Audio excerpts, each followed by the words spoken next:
Firenze è una città di mare. Sbarcando sui gradoni della stazione si è nel più grande golfo intellettuale italiano. L'acqua c'è, l'Arno l'attraversa e talora lo allaga. Un tempo era navigabile, oggi è sconsigliato lavare in Arno ogni panno. La lingua poi è diventata multietnica, kebab, marocchini, pizzerie cinesi e poi i turisti, una fortunata maledizione. Non c'è caffè, trattoria che non abbia nel menù almeno qualche nome inglese. Come in ogni isola, e Firenze lo è, ha il suo profumo. Alcune sanno di eucalipto, altre di gelsomino o di pino marittimo. Firenze ha il profumo del Giglio mediceo, che del suo affrore incantò l'Europa. Nel 1583 fu affidato l'arduo compito di conservare ed aggiornare quel che noi siamo. La parola è lo strumento di creazione di ogni comunità. L'Accademia, alle porte di Firenze, è visitabile. Curiosa l'origine della denominazione. La crusca è ciò che si deve separare dal grano perché i suoi semi possano germogliare vigorosi. Cosimo I dei Medici si fece loro mecenate. Nel 1612 a Venezia fu pubblicato il vocabolario degli accademici della Crusca, primo riferimento della lingua nazionale. La storia gloriosa della città, nel bene o nel male, coincide con l'albero genealogico dei Medici. Con cotale bagaglio possiamo scendere in strada a raccontare storie attraverso le pietre dei palazzi e delle torri che attorno all'anno 1000 in città se ne contava più di 150. Venivano costruite dalle famiglie nobili per far sfoggio di ricchezza o per difesa dalle famiglie rivali. Nel XII secolo nasce la consorteria delle famiglie delle torri. La guerra tra le torri, spesso dai nomi minacciosi come la Rocciosa o quella dei Leoni, erano frequenti ancor prima che si istituzionalizzassero le fazioni dei Guelfi papalini e dei Ghibellini fedeli all'imperatore di turno. Nel 1250, per legge comunale, le torri vennero scapitozzate, imponendo un'altezza massima di circa 30 metri. Solo quella del Bargello è rimasta integra con i suoi 57 metri, coronata dalla merlatura guelfa. Iniziamo da questa, che apparteneva alla famiglia Boscoli, componente del Consiglio degli Anziani e dichiaratamente ghibellino. Correvano tempi difficili e dopo zuffe e brighe i Boscoli vennero esiliati. Solo con Cosimo il Vecchio dei Medici, che cercava alleati, poterono tornare e nel 1445 fece nominare Giovanni Boscolo ambasciatore a Genova e la Torre dei Boscoli divenne il Bargello, ossia la sede del capitano di giustizia.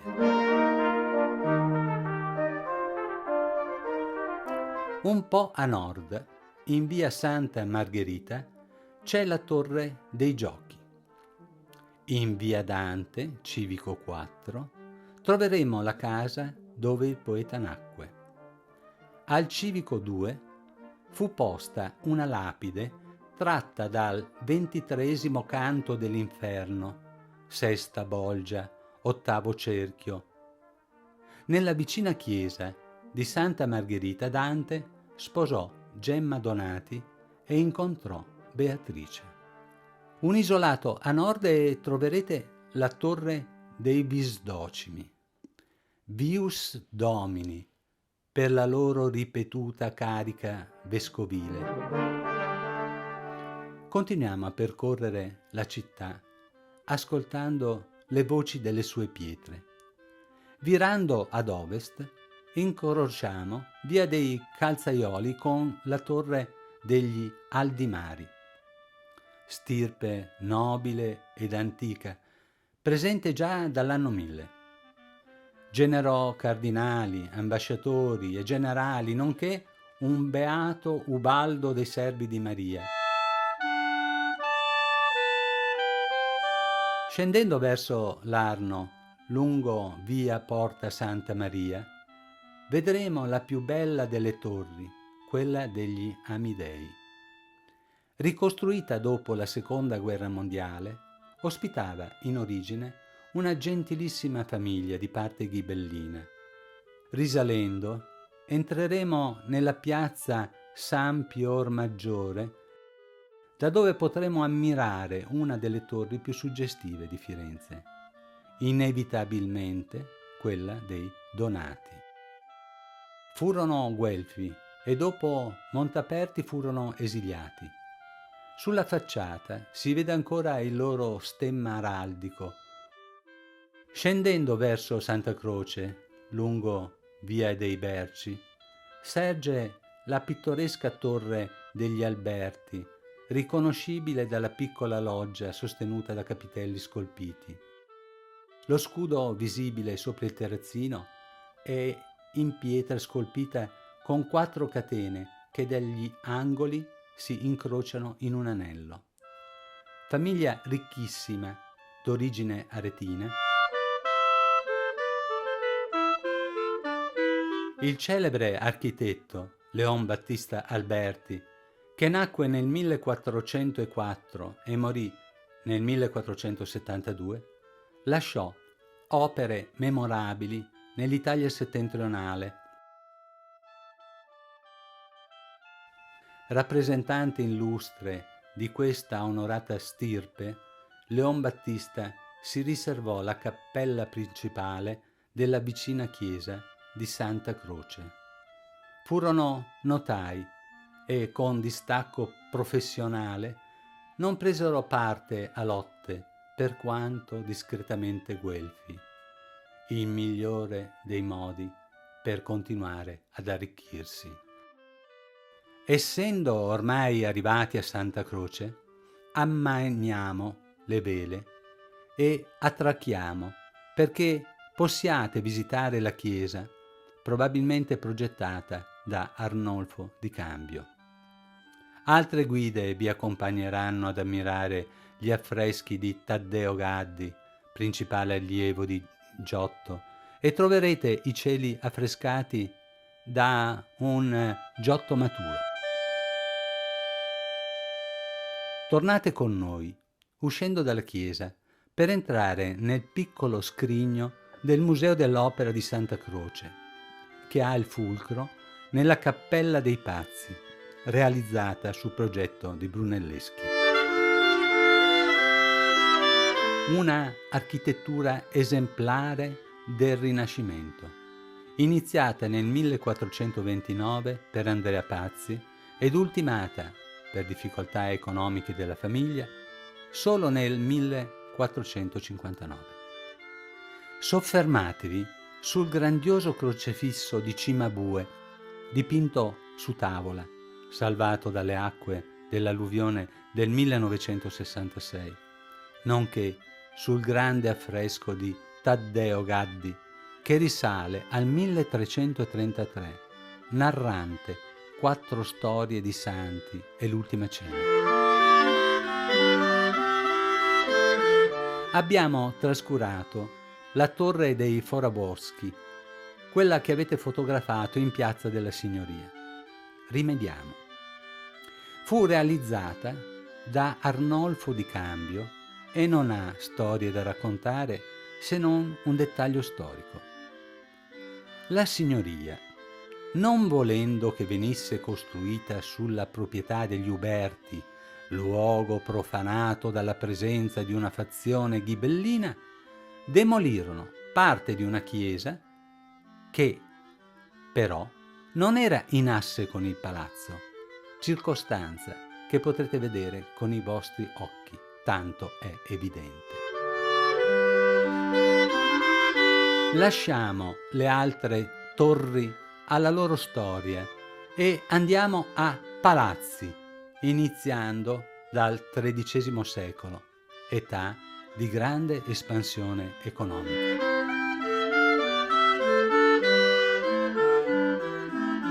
Mercanti, banchieri, spesso di modesta origine, iniziarono a trafficare commerciando con la lana. Acquistata grezza, per lo più dall'Inghilterra, veniva tessuta, tinta in pannilini e rivenduta in tutta Europa. Il fiorino toscano, un po' alla volta, diventa l'equivalente dell'euro europeo, anzi, molto di più. I banchieri fiorentini fiorirono come gigli ovunque ed i loro titoli di credito, assegni, nominativi non derubabili, venivano accettati in ogni mercato. Così, da cambiavalute, le famiglie fiorentine più ardite divennero banchieri, concedendo credito a mercanti, pontefici e re. Il potere economico induce a desiderare quello politico. Il popolo, sempre più grasso, si scrolla di dosso i nobili e nel 1250 istituisce la Repubblica. Nel 1282 nascono le arti della lana, della mercanzia, del cambio, poi seguono le altre. Mercanti e banchieri ingentiliscono le loro dimore, creando cortili interni, stanze spaziose e numerose, dotate di sotterranei a volta per conservare vino e olio e per nascondersi in caso di necessità. A piano terra, talora intorno ai cortili, aprivano le stalle, le legnaie e i ripostigli, persino orti e giardini.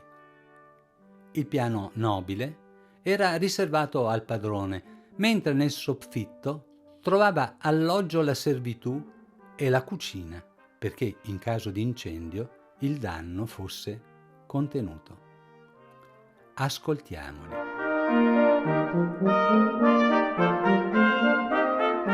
Palazzo degli Acciaioli.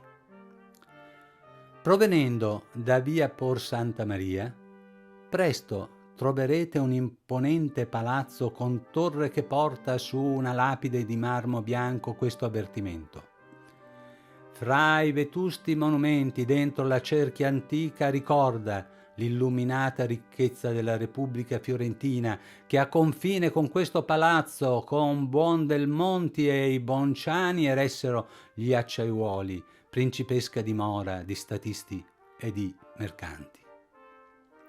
Il palazzo, pressoché distrutto dai bombardamenti della Seconda Guerra Mondiale, fu ricostruito perché l'opera degli uomini resti a memoria di una famiglia bresciana d'origine, fiorentina dal 1161 al tempo di Federico Barbarossa, capace di trasformare il ferro in fiorini d'oro.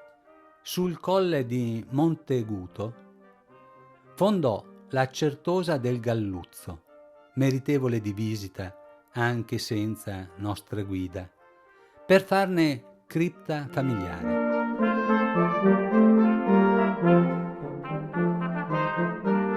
Il Palazzo dei Cerchi, nell'omonima via al Civico 1, pur essendo un buon esempio di edificio medievale abbugnato, lo citiamo perché fu dei capi della fazione dei Guelfi bianchi, avversi alla parte nera che aveva nei Donati la loro guida.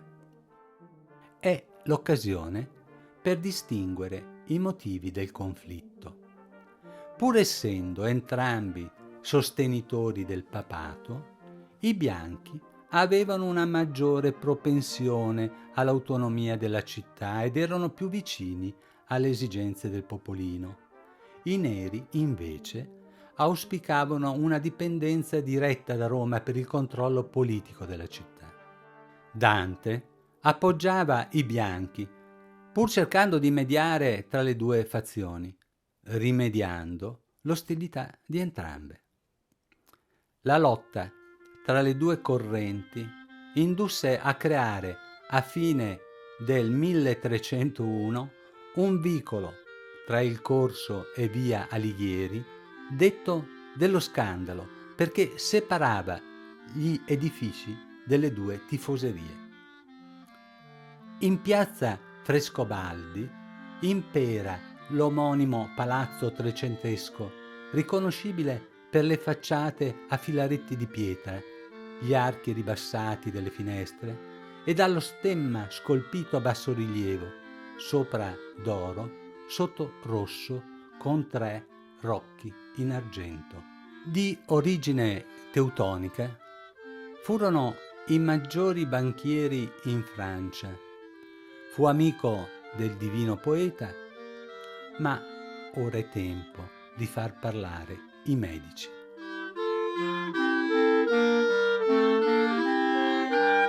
Nel 1434 Cosimo il Vecchio rientra dopo un anno d'esilio ed inizia ad esercitare nel formale rispetto delle istituzioni repubblicane la sua signoria.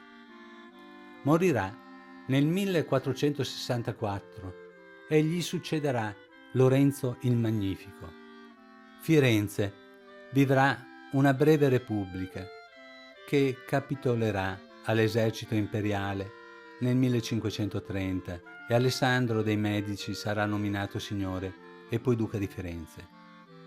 Palazzo Medici Riccardi lo troveremo a nord di Piazza Duomo, in via Cavour, vicino a San Lorenzo, chiesa progettata da Filippo Brunelleschi. Questi fu incaricato da Cosimo il Vecchio, ricchissimo Creso, di redigere un progetto di fronte a questa chiesa. Fu immaginata così sontuosa e grande che il vecchio saggio, temendo di suscitare invidie, rinunziò a realizzarla. Fu Michelozzi il prescelto per un'opera che Vasari definì con le parole con ordine moderno, ossia rinascimentale. Il Rinascimento qui nasce e da Firenze si diffuse in tutta Europa. Il palazzo, coperto di bugni a sporgenza degradante, ha l'aspetto di una elegante fortezza e per la prima volta si vede un cornicione scolpito alla romana.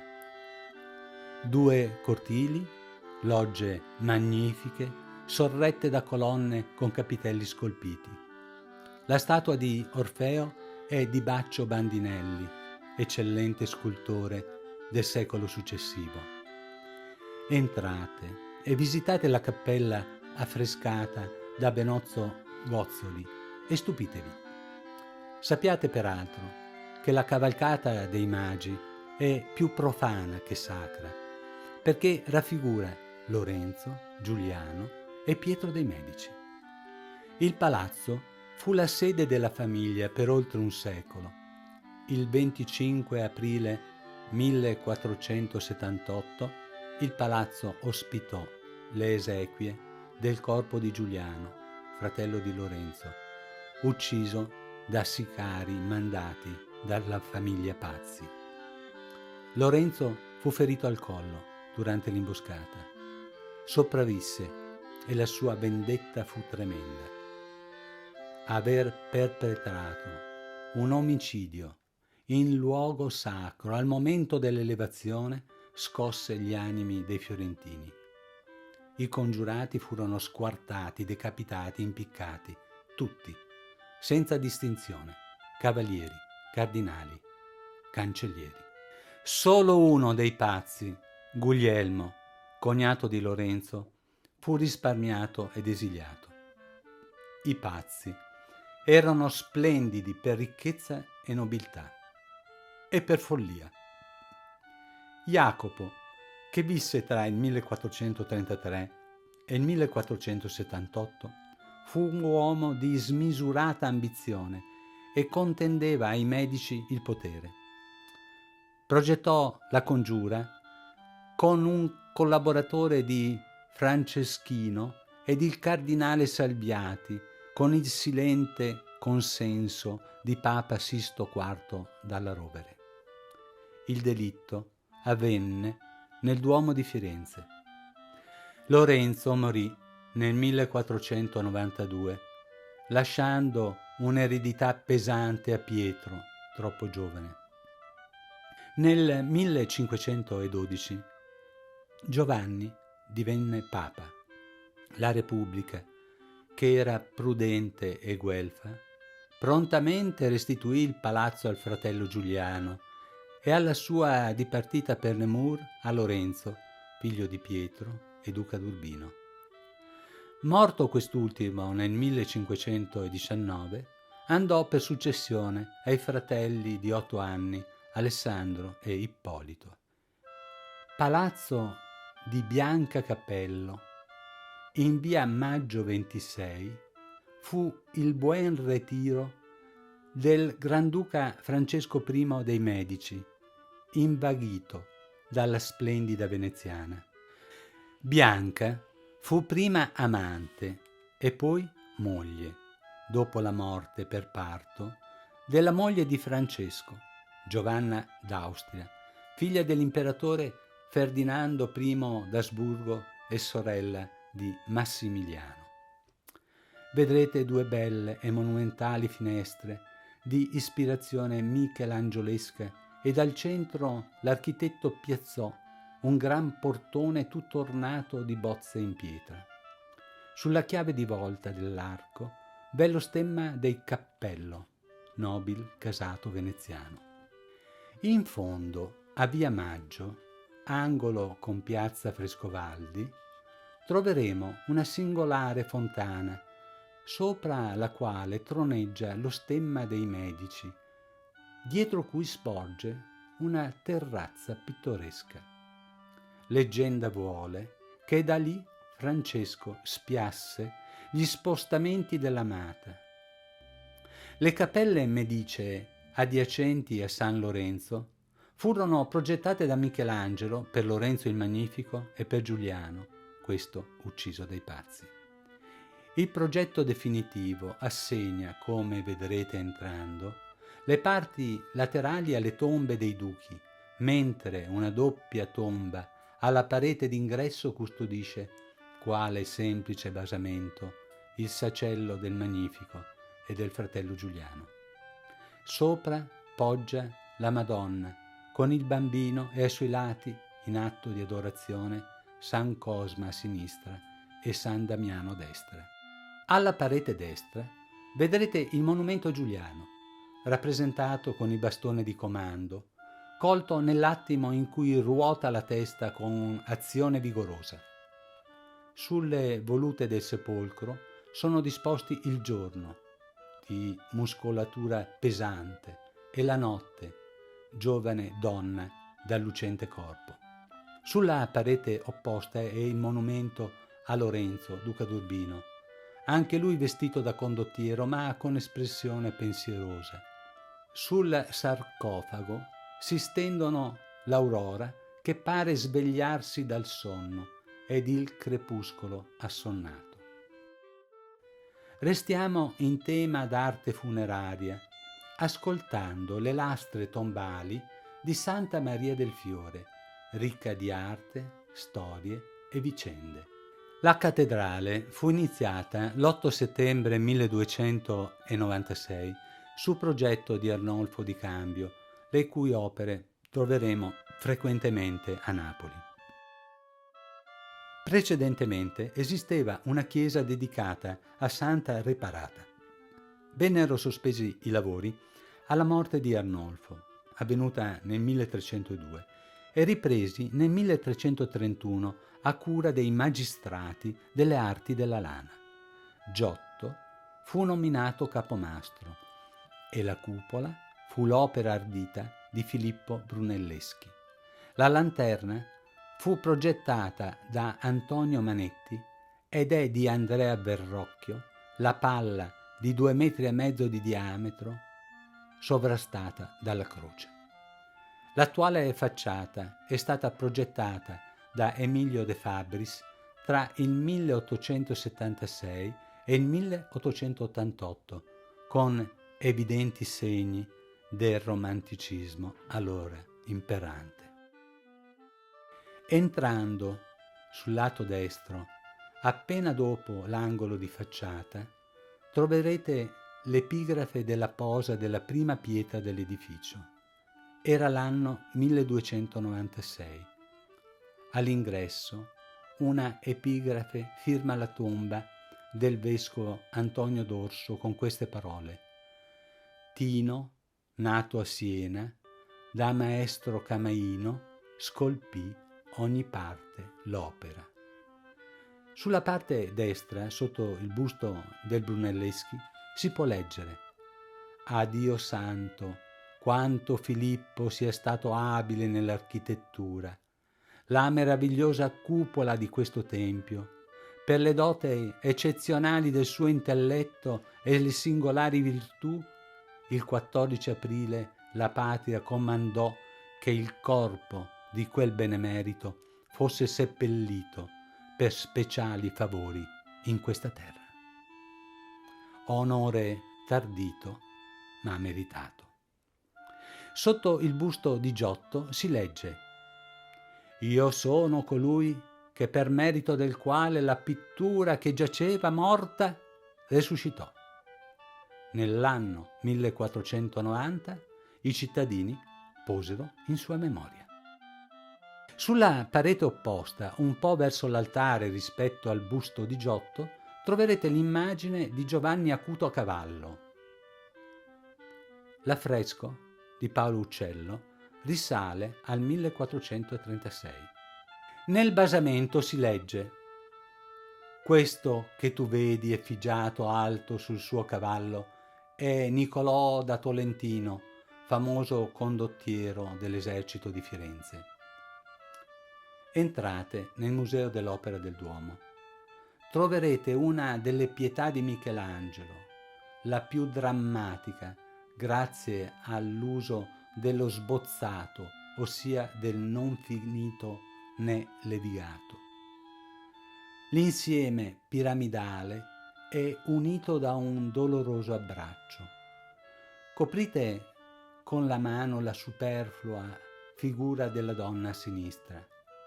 Straordinario è il serpeggiare delle forme.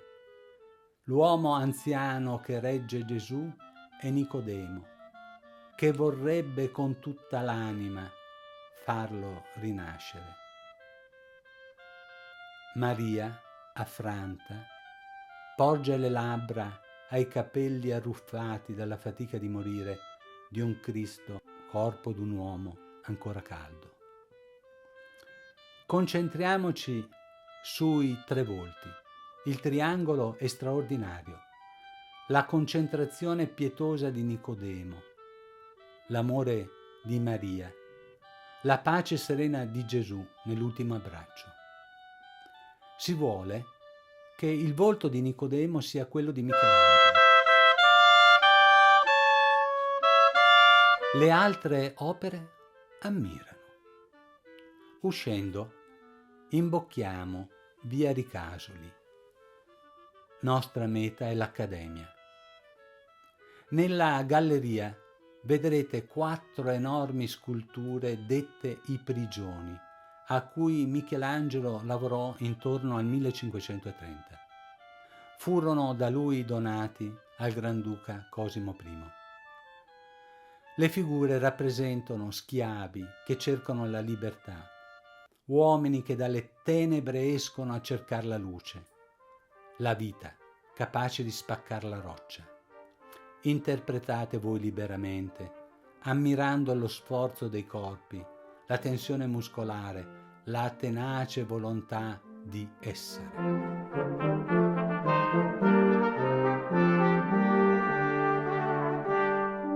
Proseguendo, si arriva al convento di San Marco, dove tuonò forte la voce di Girolamo Savonarola. Nato a Ferrara il 21 settembre 1452 da Niccolò e dalla mantovana Elena Bonaccorsi, iniziò gli studi medici per passare poi a quelli più confacenti al suo carattere, ossia letteratura e filosofia. Innamorato di Laudomia, figlia naturale di Roberto Strozzi, la chiese in sposa, subendo un doloroso rifiuto. La scelta del celibato lo portò all'ordine dei Domenicani. Nel 1483, su richiesta di Lorenzo il Magnifico, emigrò da Reggio Emilia al convento di San Marco a Firenze. Apprezzato esegeta delle scritture sacre, presto iniziò a predicare con toni apocalittici. Fu poco apprezzato dal popolo fiorentino, aduso in quel tempo a goder la vita senza troppi pentimenti. L'ostilità fu tale da indurlo a tornare a Bologna per misurarsi con la platea popolare e da lì in Ferrara, Brescia e Genova. Un suo punto fermo era la prossima punizione della Chiesa. Nel 1490, per volontà del Magnifico e su insistenza di Pico della Mirandola, suo amico, tornò a Firenze.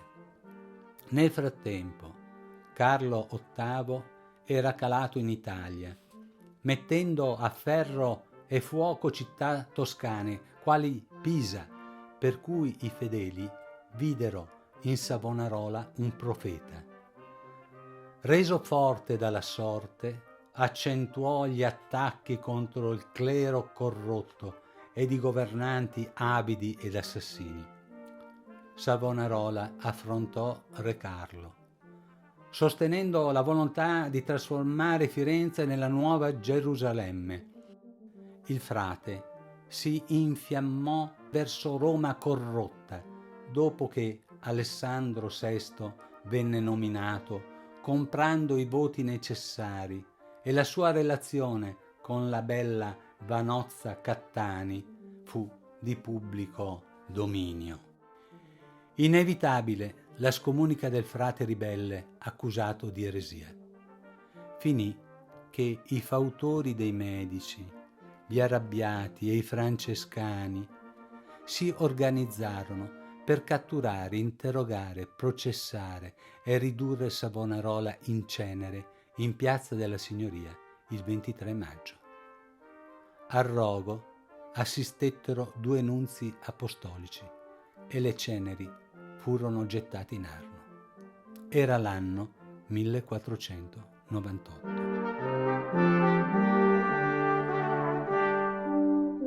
Attraversiamo l'Arno, lasciamo le pietre che piangono sangue ed entriamo in santa felicità cercando il colore della gioia. Fermatevi, sedetevi davanti alla cappella Capponi, progettata da Filippo Brunelleschi e dipinta da Jacopo da Pontormo. Niccolò Capponi, discendente di una ricca famiglia di banchieri, affidò con lungimiranza la decorazione al Pontormo, che la ultimò in 3 anni, a detta del Vasari.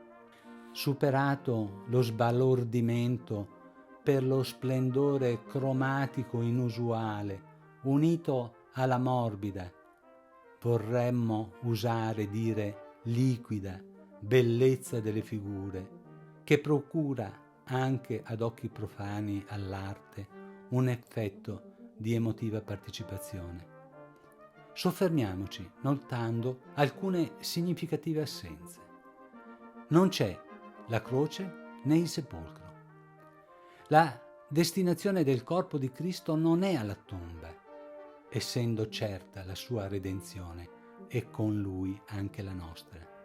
Difficile capire se Cristo sia stato staccato dalla ingiuriosa croce o se stia collocandosi nel grembo della madre che al centro del quadro allude ad una rigenerazione.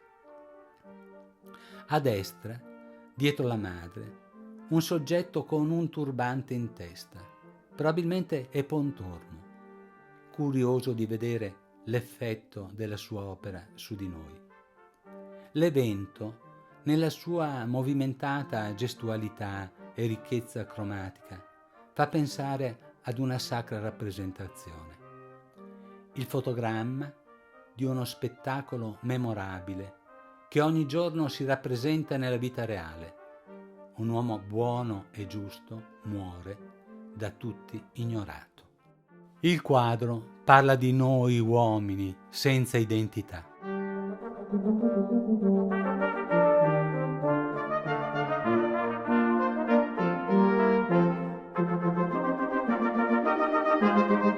Una passeggiata sul lungarno Torrigiani ci consente di vedere la città dall'altra sponda e da Piazza Poggi, salendo verso Piazzale Michelangelo, arriveremo a San Miniato, al monte da cui, a volo d'angelo, lo sguardo corre sulle torri, terrazze, cupole e vie in chiaroscuro.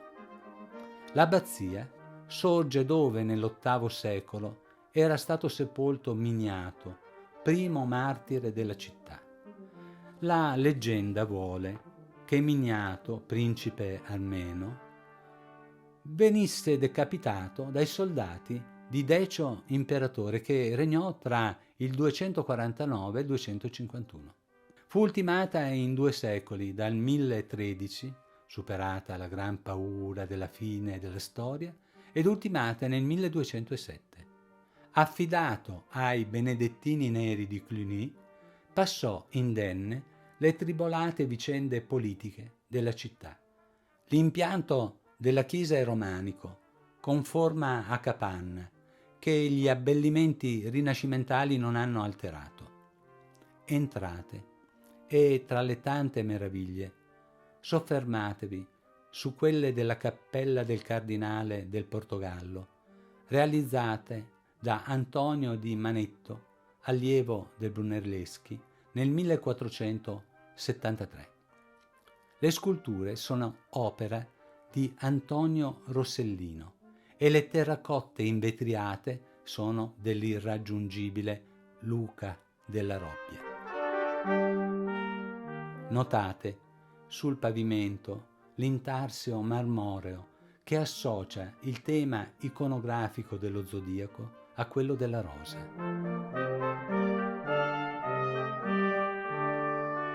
Ideazione di matrice araba, a dimostrazione degli intensi scambi culturali con il mondo musulmano. Concludiamo poeticamente, supponendo che le pietre nel loro silenzio la sappiano lunga. Chiedete all'acqua manile o all'acqua santiera, lavar la mano destra, membro sordido che uccide, blandisce, minaccia, cancella, è rito necessario per accedere alla preghiera. Concludiamo la visita al fantasmico neologismo di Alberto Sabinio, fratello del noto De Chirico, che a differenza di questi fu musicista, pianista, scrittore, pittore, sceneggiatore e coreografo. Insomma, un uomo che visse rinascendo. Sabinio, tra il 1948 e il 1952, realizzò per il Maggio Fiorentino 7 spettacoli, curandone costumi, scene e regia dell'opera di Rossini. Protagonista fu Maria Callas e direttore d'orchestra suo marito Tullio Serafini. I muri del teatro fremono al ricordo di quelle voci. Se andrete di maggio, non mancate, qualunque sia l'opera. Florenza fu costruita nel mese dello sbocciare dei fiori. Speriamo di avervi aiutato ad apprezzare la bellezza delle cose umili.